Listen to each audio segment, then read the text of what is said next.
Mga sinaunang sibilisasyon na ngayon mo palang madidinig. Welcome back sa Arvin Polo TV channel. Noong taglagas ng 2013, isang napakagandang discovery ang nagawa ng mga arkeologo sa China. Natagpuan nila ang isang sinaunang sistema ng irigasyon na itinayo mahigit 2,500 years na ang nakakalipas. Ang kakaibang bahagi nito ay nag-uugnay sa 50 magkakaibang lokalidad na lubos na kakaiba ang laki para sa mga sinaunang tao noon. Subalit ang mas nakapagtataka ay hindi pa rin alam ng mga siyentipiko kung sino ang tunay na nagtayo ng sistema na ito. Ang natuklasang ito ay nagdulot ng malalim na tanong tungkol sa pangkaraniwang paniniwala na ang sinaunang kultura ng China ay napaka-advance na pala noong unang panahon pa lang. Isa itong senyales na noong mga panahong iyon, mayroon ng isang mataas na antas ng lipunan sa rehiyon na ito. At bukod pa dyan, mahalaga din nating malaman na bukod sa mga kilalang Sumerians at sinaunang Egyptians, libu-libong taon na ang nakalilipas, ang ating planeta ay naging tahanan din ng iba't ibang misteryosong mga kabihasnan. Kaya naman sa video na ito, malalaman natin kung anong kabihasnan sa Timog Amerika ang nagpasimula sa kahangahangang mga sibilisasyon tulad ng Aztec at Inca. Paano ang isang grupo ng mga tao noon ay nagtagumpay na nalaman ang teknolohiya libong taon bago natutunan ng modern civilization. At ang pinakamahalagang tanong, ano ang mga nakatagong lihim sa mga sinaunang tao na hindi pa rin maipaliwanag ng modernong siyensya? Kaya naman simulan na natin.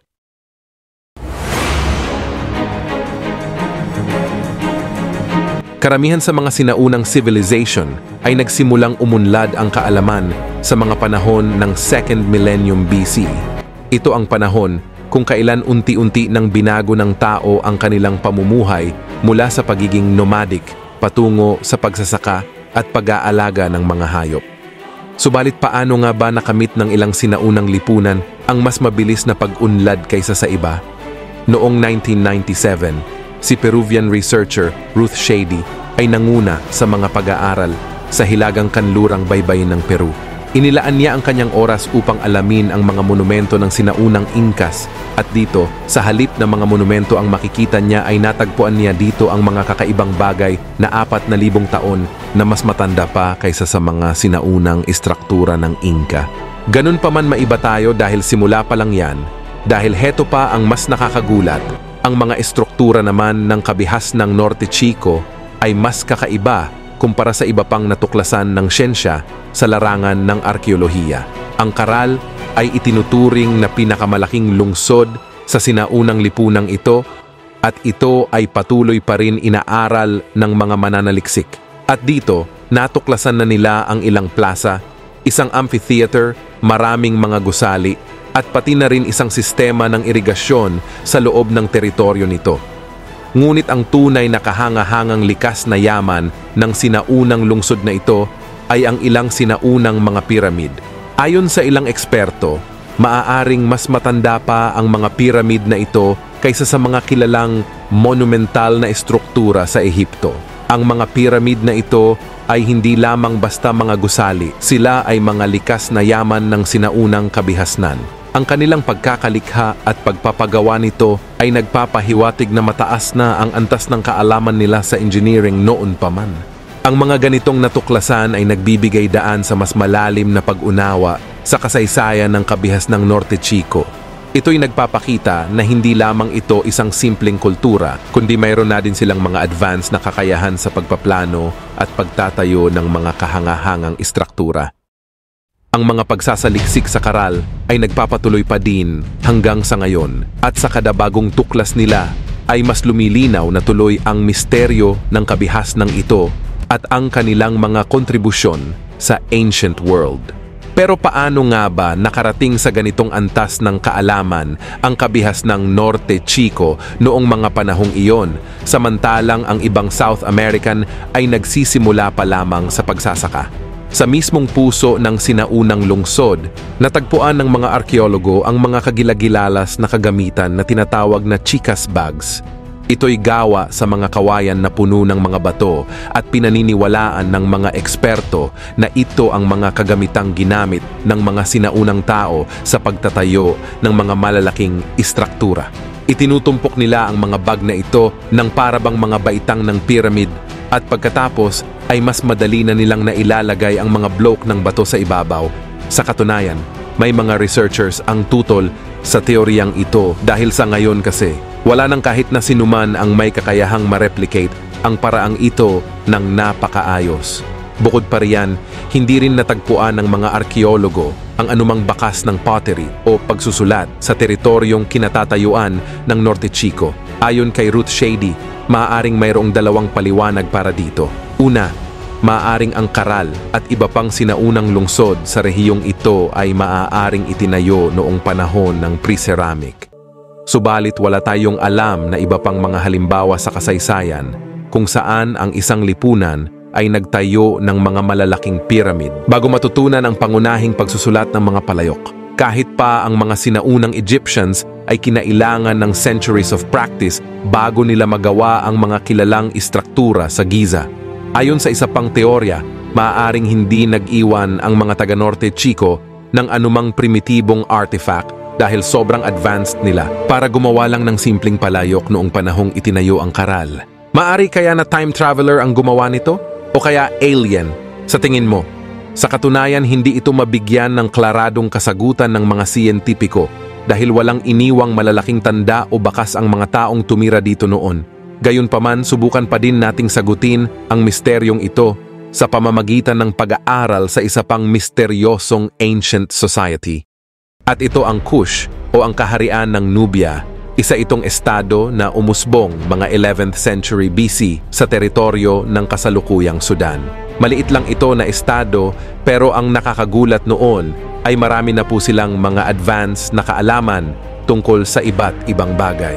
Alam na ng mga Nubian ang teknolohiya noon sa pagtatayo ng mga kilalang piramid at gumawa pa nga sila ng piramid sa kanilang sariling lupain. Ang mga piramid ng Nubian ay kilala sa kanilang mahabang hugis at kadalasang mas maliit kaysa sa mga piramid ng Egypt. At dito, nagtagumpay din ang mga tao sa Kush na itayo ang halos 300 na mga monumento. Kaya't kung nais mong makakita ng mga piramid, hindi lang po sa Egypt meron nito, kundi meron din sa Sudan. Gayunpaman, ang pinakanakakakilabot pa sa lahat ay ang monumental complex ng Meroe. Simula pa lamang ng kanilang pag-iral, marami ng misteryo ang nakatago dito. Ayon sa sinaunang Griyegong historiador na si Diodorus Siculus, may isang pagkakataon na inutusan ng mga pari na pro-Egyptian ang Nubian ruler na si Aramin II na magpakamatay. Sa kanilang paniniwala, iyon ang tadhana niyang nasusulat sa mga bituin. Subalit hindi sinunod ni Aramin ang kanilang payo at sa halip ay nag-utos na sila'y ipapatay. Pagkatapos nito, nagdesisyon ang pinuno na ilipat ang kapital ng kaharian ng Kush na mas malayo sa Egypt at dahil dito nabuo ang lungsod ng Meroe. Gayunpaman, may ilang mga eksperto din ang merong pag-aalinlangan sa alamat na ito sapagkat bagamat mas maliit ang mga piramid ng Nubian kaysa sa mga Egyptian, ang pagtatayo ng ganoong dami ng mga istruktura noong sinaunang panahon ay halos imposible na maliban na lang kung mayroong napakalakas na teknolohiya na natutunan ang mga sinaunang tao. Sa katunayan, totoo po na may ilang mga lipunan na tila may super advanced technology na noong unang panahon. Sanay tayo na isipin na ang sangkatauhan ay nagsimula pa lang noon bago dumating ang ating panahon, ngunit may mga sinaunang hiwaga pa rin talaga sa sangkatauhan. Sa kalagitnaan ng 20th century, naging mainit na lugar para sa pagmimina, para sa mga mahahalagang metal at mga gem ang Nigeria, kasama ang ilang iba pang mga bansa sa Africa. Sinubukan ng libo-libong negosyante mula sa Europa at Amerika na magbukas ng kanilang sariling minahan doon. Ngunit may isang pinakaswerteng researcher na isang Ingles na negosyante ang nakatuklas ng kakaibang bagay dito. Sa isang lumang kuweba sa Jos Plateau, nakatuklas siya dito ng mga mahalagang mineral. Natagpuan niya din dito ang daan-daang kagamitan mula sa isang di kilalang kabihasnan. Sa huli, natukoy ng mga siyentipiko na ito ay nauugnay sa tinatawag na Nok culture. At ito ay nagpapakita na ang mga sinaunang tao na dito ay alam ng kumuha ng mga bakal mga 3,500 years ago na ang nakakalipas. Tingnan mo ang life-sized na ulo mula sa Nok culture na yari sa bakal. Kahit ngayon, ang ganyang klase ng sining ay napakaganda pa rin. Ngunit para sa mga siyentipiko, ito ay napakahiwaga. Ang teknolohiya sa paggawa nito ay nagpapatunay na ang Nok culture ay ang unang lipunan sa mundo na hindi na dumaan pa sa Stone Age, sa halip tumungo agad sila sa Age of Iron. Bukod pa riyan, karaniwan din noon hindi iniaaksaya ang bakal para sa dekorasyon at mga estatwa. Ito'y karaniwang ginagamit para sa mga sandata at kasangkapan. Pero ang mga miyembro ng Nok culture ay sobrang respetado na ang sining, kaya't handa silang gumamit ng pinakamahuhusay na materyales para dito. Subalit hindi dito nagtatapos ang mga lihim ng kultura na ito. Mas komplikado pa ang kanilang mga terracotta creations. Alam ng mga sinaunang artist na habang pinapainit ang mga porselana figure, nag-e-expand ang mga gas at steam sa loob nito, kaya't nagiging sanhi ito ng mga lamat at iba pang mga depekto. Kaya't ang mga mahuhusay na alagad ng sining noon ay nagdagdag ng mga butas para sa bentilasyon sa kanilang mga estatwa. At hindi lang ito basta dahil sa trip, kundi may artistic na pagkakaayos din. Inilalagay nila ito ng may halong strategy sa mga mata, bibig, ilong at tainga. Ito ay nagbibigay pa ng karagdagang kahulugan sa mga artistic creation. Karamihan sa mga pinakamagagandang life-sized na mga estatwa ay natagpuan hindi sa mga tahanan ng Nok culture, kundi ibinaon sa mga bukas na espasyo sa pagitan ng iba't ibang komunidad. May mga mananaliksik na naniniwala na ito ay maaaring relihiyosong lugar para sa paglalakbay. Pero paano kung kasabay ng Nok culture, may iba pa palang naninirahan doon noong mga panahong iyon na nagturo sa mga sinaunang Afrikano ng ganitong advanced na teknolohiya? Sa tingin mo, gayunman ang Nok culture ay hindi lang sila ang tanging may ganitong kaganapan. Dahil mas nagulat din ang mga siyentipiko sa mga filigree works ng Dong Civilization. Noong gitna ng 19th century, nagpasya ang mga Europeyong archaeologist na suriin ang isa sa mga sementeryo sa lungsod ng Dong Son sa Northern Vietnam. At dito natagpuan nila ang mga bangkay na may edad na hindi kukulangin sa 2,000 years old. Pero ang pinakakahanga-hanga sa sinaunang paglibing na ito ay hindi lamang ang edad nito. Dahil ang nakakagulat pa ay ang mga bangkay ay nakalagay sa isang bangka. Tila ang mga sinaunang tao dito ay gumamit ng mga bangka sa halip ng mga kabaong. Bukod pa riyan, ang analysis ng kahoy ng bangka ay nagpapakita na ito ay talagang ginamit para sa paglalayag. At dagdag pa, kasama din sa nakita ng mga eksperto ang isang koleksyon ng malalaking tambol na yari sa tanso na puno ng mga filigree engravings at mystikal na simbolo. Ang pinakamalaki sa mga likhang ito, ang mga Jongson drums, ay may diametro na 1 metro at 60 sentimetro at may taas na halos 2 metro.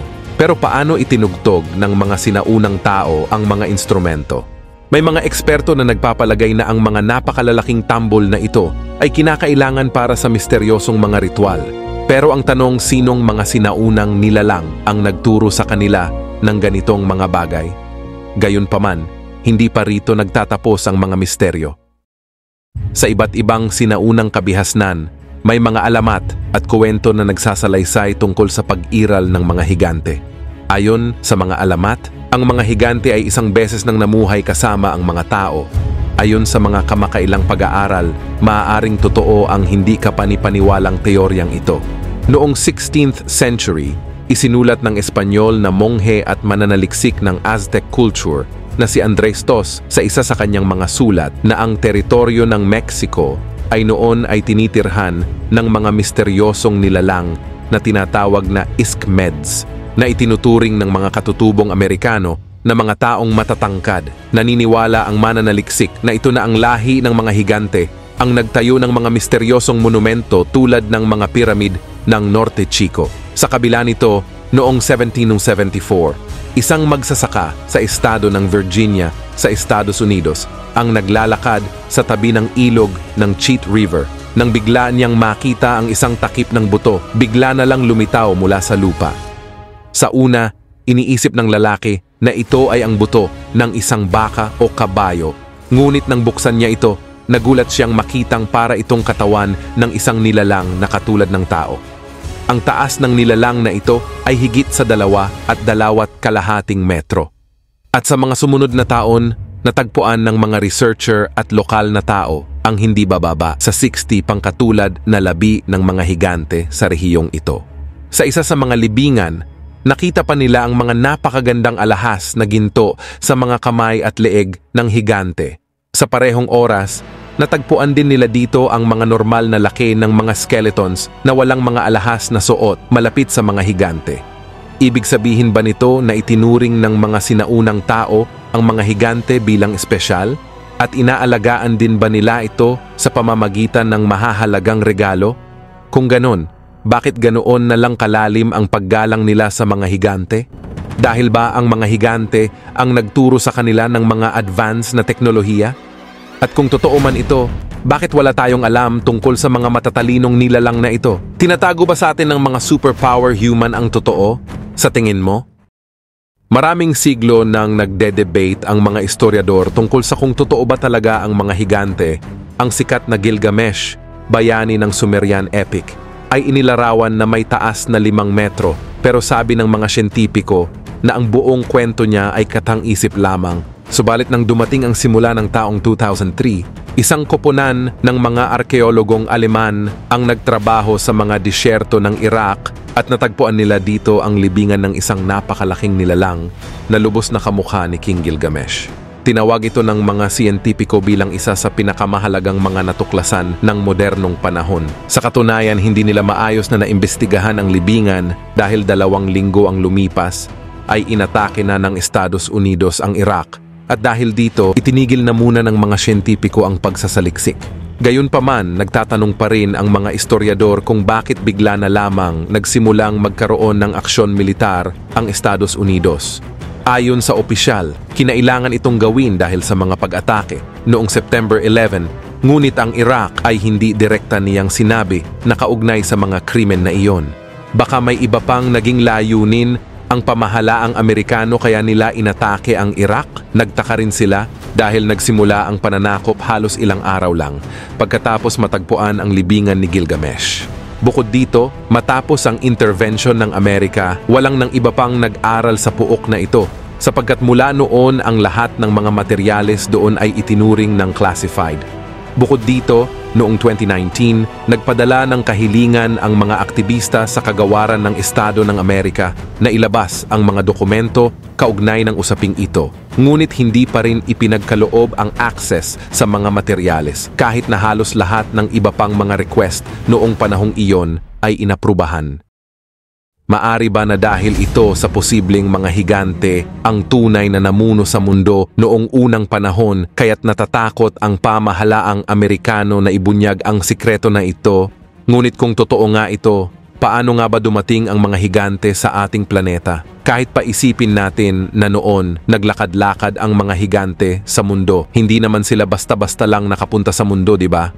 Kahit sa kilalang aklat ng Kristyanismo, ang aklat ng Genesis, nabanggit na pagkatapos ng paglikha ng mundo, nagsimulang mag-asawa ang mga babaeng tao sa mga anak ng Diyos na bumaba mula sa kalangitan. Bilang bunga ng mga pag-aasawa na ito, ipinanganak ang mga higanteng anak sa mundo. Ngunit sa isa pang hindi opisyal na banal na teksto, pinaniniwala ang isinulat ang aklat ni Enoch noong 3rd millennium BC. Ang may akda ay isang karaniwang tao, isang lahi ni Adan at Eva. Gayunman itinatanggi niyang nakapanayam niya mismo ang Panginoon at nakasama niya sa personal. Maaring isipin ninyo ito ay pangkaraniwang relihiyosong kwento lang, gaya ng sinasabi ng maraming monghe na nararamdaman nila ang presensya ng Diyos sa malalim nilang panalangin. Subalit may mga mananaliksik na nagmumungkahi na baka totoong literal na nakilala ni Enoch ang Diyos. Isa sa mga bahagi ng aklat ni Enoch ay tinawag na Heavenly Lights, at naglalaman ito ng mga detalyadong pag-aaral tungkol sa paggalaw ng iba't ibang mga bagay sa kalangitan. Pero paano naman kaya nalaman ng karaniwang tao ang mga ganitong detalye 3,000 taon na ang nakakaraan? Simple lang ang paliwanag ni Enoch. Pinaniniwalaan niya na ang Panginoon at ang kaniyang kasamahan ay tunay na mga extraterrestrial na may kakayahan na malayang maglakbay sa kalawakan. At minsan ay dinala nila ang sinaunang author sa kanilang sasakyan. Ang mga iba't ibang kasamahan na ito ay mga anak ng Diyos na nabanggit sa Biblia at bumaba mula sa kalangitan at naging mga unang miyembro ng lipi ng mga higante. Sa kabilang banda, ang kulturang Vinca na nagmula sa mga taong 6,000 hanggang 5,000 years na ang nakararaan sa mga pook ng kasalukuyang Serbia, Romania at Bulgaria ay nagbibigay kasagutan sa mga siyentipiko dahil sa biglaang pag-usbong nito noong panahon ng Neolitiko. Dahil sa maraming artifact ang natagpuan sa mga archaeological study, napansin ng mga mananaliksik ang mga sunod-sunod na simbolo na paulit-ulit. Kung ikukumpara ito sa ating alpabeto, ito'y napakakaiba. Kaya naman maaring ituring na ito ay isang sistema ng pagsusulat ng Vinca na kabilang sa pinakamatandang pagsusulat sa mundo. Nakakagulat na paano nakamit ng ganitong primitibong lipunan ang antas ng pag-unlad 7,000 years na ang nakalilipas, samantalang ang mga kalapit nilang komunidad noon ay umaasa lamang sa pangangaso. Ang misteryo ay lumalim pa kapag tiningnan natin ang mga kahanga-hangang relic mula sa kulturang Vinca. Makikita mo dito ang mga hugis at sulok na mga ulo. Ang mga bagay na ito ay may pagkakahalintulad sa mga alien, habang ang ilan naman ay iniisip na mga representasyon lamang ito ng mga tao. Mahalaga na tandaan natin na karaniwang ipinapakita ng mga sinaunang tao ang mga bagay na kanilang nakikita. Malabo din silang magsinungaling dahil wala silang mapapala dito. Kaya't maaaring ang mga taga-Vinca talaga ay tunay na kinikilala ang kanilang mga alien na Diyos na maaaring naging dahilan ng kanilang mga kamanghamanghang pagunlad. Marahil, ang mga dayuhang higante mula sa kalawakan ang nagturo sa sinaunang tao ng pagsusulat at iba pang teknolohiya. Gayunpaman, hindi ang kulturang Vinca lamang ang halimbawa ng ganitong kahanga-hangang prehistoric development. Noong 1929, malapit sa lungsod ng Chang'an sa China, isang simpleng magsasaka ang nakakita ng isang bagay gawa sa halamang jade habang naghuhukay siya ng poso. Makalipas ang 50 years, hindi nahanap ng mga archaeologist ang karagdagang mga artifacts ng misteryosong kultura. Ang pagbubukas ng mga pag-aaral ukol dito ay naganap lamang noong 1986 nang ang mga manggagawa sa kagubatan ay may natagpuan na mga misteryosong relic ng kulturang ito. Sa pagkakataong ito, may mga sapat ng kagamitan ang mga siyentipiko para sa masusing pagsusuri. Ang mga artifacts na ito ay likha ng Sansingdui culture, isa sa mga pinakamahiwagang lipunan sa kasaysayan ng sangkatauhan. Kabilang sa mga natuklasan ang maraming napakalalaking mga ulo ng tanso na may mahahabang mukha na tila mga larawan ng mga banyagang nilalang. Higit pang nakakagulat ay ang pagkakaroon ng isang kwento sa sinaunang literature ng China na halos kasing tulad ng isinalaysay sa aklat ni Enoch. Si Fuxi ay isa sa mga unang mythical leader ng China. Ayon sa alamat, umakyat siya sa isang banal na bundok isang araw at isang mahiwagang humanoid na higante ang bumaba mula sa kalangitan upang makipag-ugnayan sa kanya sa pamamagitan ng mga supernatural na paraan ng komunikasyon na ayon sa pananaw ng mga modernong eksperto ito ay maaring na telepathy. Sa makatuwid, ang misteryosong higanteng ito ay nagpasa ng kaalaman kay Fuxi tungkol sa pangingisda, pagsasaka at praktikal na mga sining. Malamang na ang kaalaman na ito ang ginamit ng mga eksperto ng kultura ng Sansingdui at iba pang mga pinakamahuhusay na sinaunang lipunan. Ngunit bakit umabot pa ng 50 years ang mga dalubhasa para mahanap ang mga bagay na ito? Samantalang nahanap lang ito ng simpleng tao nang walang anumang hirap? Maaaring tinatago kaya ng gobyerno ng Estados Unidos ang mga dokumento tungkol kay Gilgamesh. Sa kabila ng lahat ng mga sinabi ko, medyo nakakaintriga nga naman pero kahit ano't ano pa man yan, ay isa lang ang masasabi ko. Tanging Diyos Ama lang lahat ang lumikha ng langit at lupa. Siya ang una at huli, wala nang iba.